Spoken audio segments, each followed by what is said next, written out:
ஓம் நம சிவாய.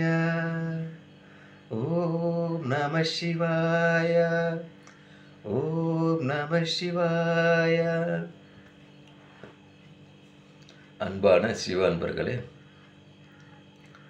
கடந்த வாரங்களில் ஜோதிலிங்கம் எத்தனை இருக்குது, அது எங்கெங்கெல்லாம் இருக்குது அதை பற்றி நான் உங்களுக்கு சொன்னேன். அதேமாரி 12 ஜோதிலிங்கத்துடைய வரலாறை சொல்கிறதா உங்கள்கிட்ட சொல்லியிருந்தேன். அந்த வகையில் நேற்று ஜோதிலிங்கத்துடைய முதன்மை லிங்கம் சோமேஸ்வரை பற்றி உங்களுக்கு சொல்லியிருந்தேன். இன்றைக்கி ஜோதிலிங்கத்துடைய 2வது லிங்கம் பற்றி நான் உங்களுக்கு சொல்கிறேன். ஜோதிலிங்கத்து 2வது லிங்கம் பேர் என்ன?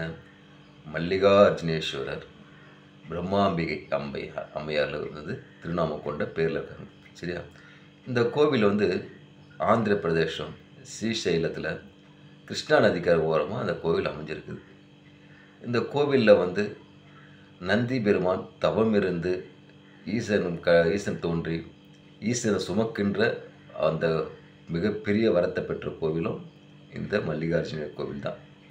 இதனால்தான் இது நந்தியால் மாவட்டம் நல்லமலை குன்று மேலே தான் அந்த கோவில் இருக்குது. நந்தியால் மாவட்டத்தில் நல்லமலை குன்று மேலே தான் அந்த மல்லிகார்ஜுனர் கோவில் இருக்குது.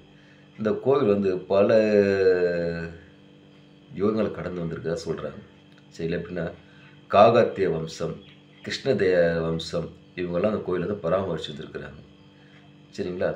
அதுக்கப்புறம் பார்த்திங்கன்னா வடநாட்டில் இருக்கிற தேவாரம் பாடப்பட்ட கோவில் தான். தேவாரம் யார் பாடினது? அப்பர் சுந்தர ஞான சம்பந்தர் பாடினாங்க இல்லையா? அந்த மூவரால் பாடப்பெற்ற தேவாரம் பாடப்பெற்ற கோவிலும் மல்லிகார்ஜுன கோவில் தான். மும்பை சைடில் இருக்கிறவங்க, மகாராஷ்டிரா சைடில் இருக்கிறவங்களாம் இந்த கோவில் தெற்கு காசியாக நினச்சி வழிபட்டு வராங்க. இப்போ தெற்கு காசிக்கு போகிற பலனை இங்கேயும் கிடைக்குது.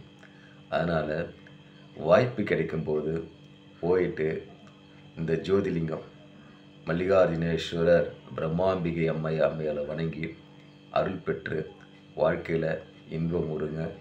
ஓம் நம சிவாய. ஓம் நம சிவாய.